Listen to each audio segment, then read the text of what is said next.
Well, hello, ladies and gentlemen, boys and girls.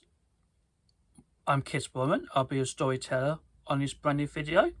So, this is going to be festive theme of this video because we're looking forward to Christmas this year. Because Christmas is a most wonderful, delightful, charitable, festive season of the year. As is because we're gathering to celebrate the birth of Jesus Christ, who was born in Bethlehem. But do you know the history about Christmas already? So, first of all, I'll show a book I've got. This book is called The Polar Express. It was written and illustrated by Chris Van Allsburg. It was published by Anderson Press. Well, are you quite familiar with this story of it's when a steam locomotive travelled through the North Pole? It's about the children. It was led by Mr. Conductor. Well, are you ready? Are you ready for this story? Excellent. So, sit back and enjoy.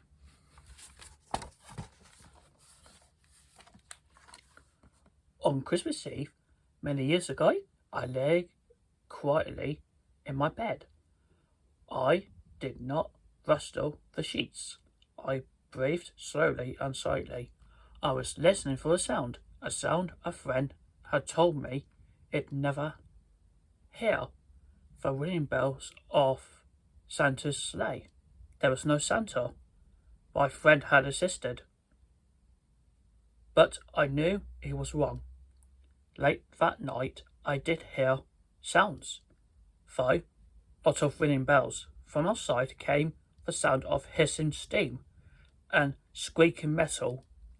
I looked through my window. I saw the train standing perfectly still in front of my house. It was wrapped in an apron of steam. Snowflakes fell lightly around it. A guard still stood at the front open door, one of the cars. He took a large pocket watch from his jacket. Then he looked up at my window. I put on my slippers and dressing gown. I tiptoed downstairs out of the door. All aboard, the guard cried out. I ran up to him. Well, he said, are you coming? Where? I asked. Why, to the North Pole, of course, was his answer. This isn't Polar Express. I took his outstretched hand and he pulled me aboard.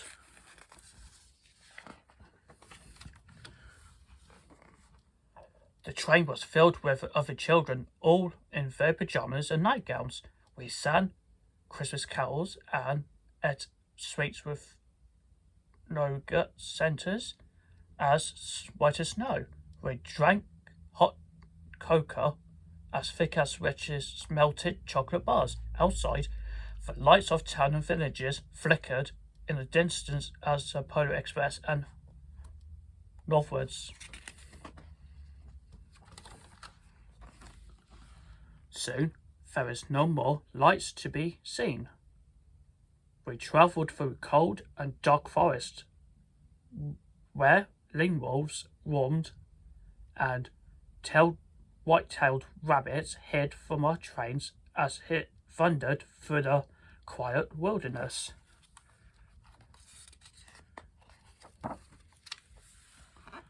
We climbed mountains so high it seemed as we would scrape the moon, but the Polar Express never slowed down. Fast and fast we ran along, rolling over peaks and through valleys like a car on a roller coaster.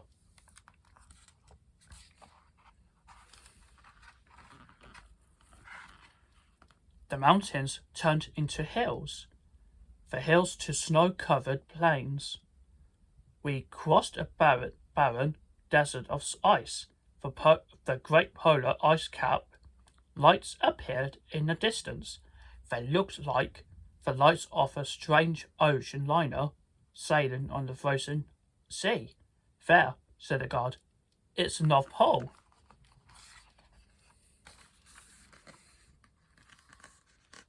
The North Pole, it was a huge city standing alone at the top of the world, filled with factories where every Christmas toy was made.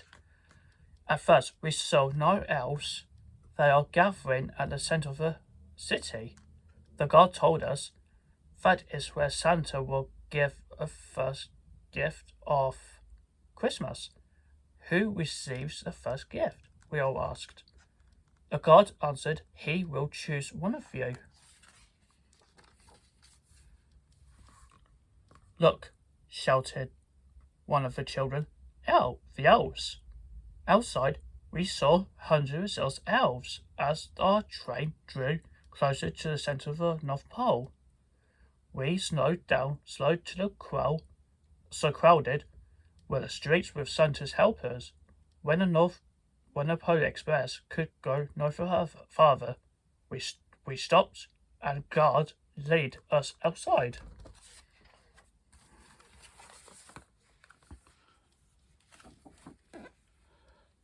We pressed through the crowd to the edge of a large open circle. In front of us stood Santa's sleigh. The reindeer were excited. They pranced and paced, ringing the silver sleigh bells that hung from their harness. It was a magical sound like nothing it ever heard. Across the circle, the elves moved apart and Santa Claus appeared. The elves cheered wildly. He marched over to us and, pointing to me, said, let's have this fellow here. He jumped into the sleigh. The guard helped me up. I sat on Santa's knee and he asked, now, what would you like for Christmas?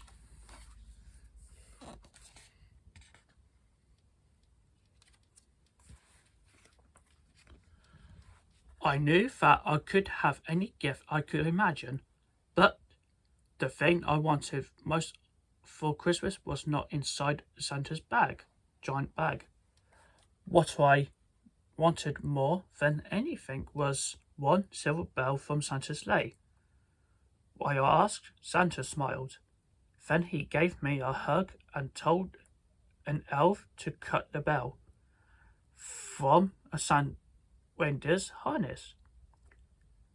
The elf tossed it up to Santa. He stood, holding the bell high above him, and called out, the first gift of Christmas. The clock struck at midnight. The clock struck at midnight as the elves roared their approval. Santa handed a bell to me, and I put it in my dressing gown pocket. The guard helped me down from a sleigh.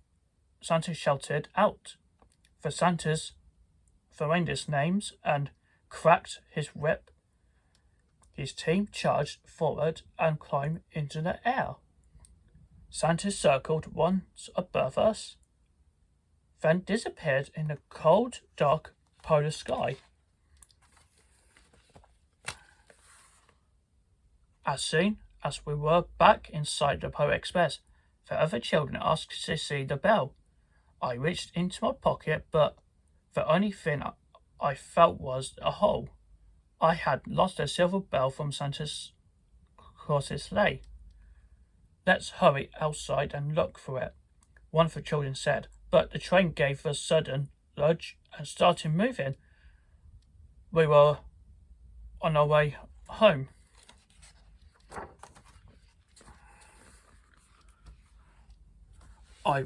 It broke my heart to lose the bell. When the train reached my house, I suddenly left the other children.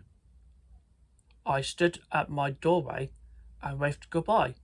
The guard said something from a movie train, but I couldn't hear him. What? I yelled out. He cupped his hands around his mouth. "Merry Christmas," he shouted. The Polar Express let out a loud blast from his whistle and sped away.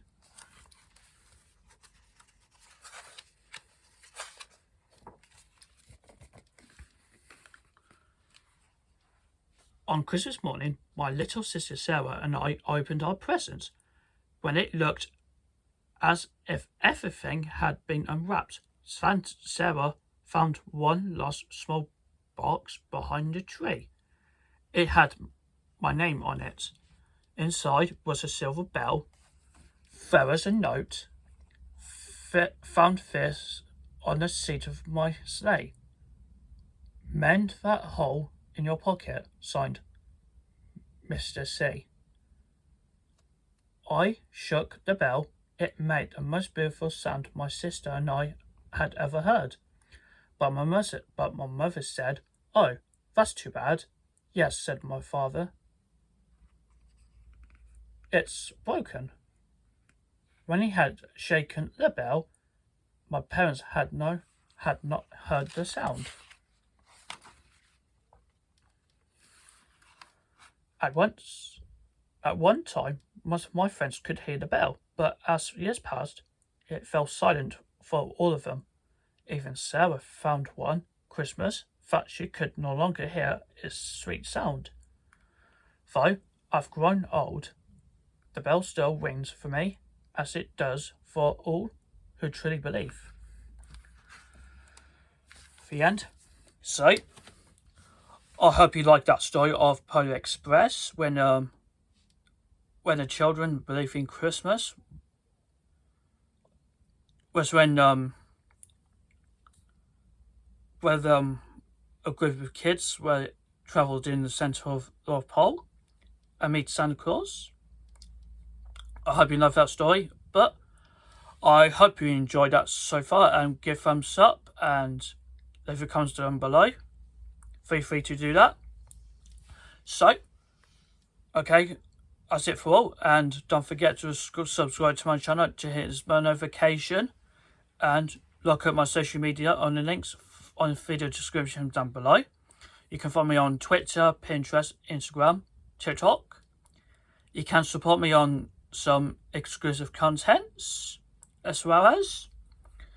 Okay guys, so please stay tuned for another festive themed contents for December. Okay, so I wish you a Merry Christmas, a Happy New Year, and thank you very much. I'll see you soon.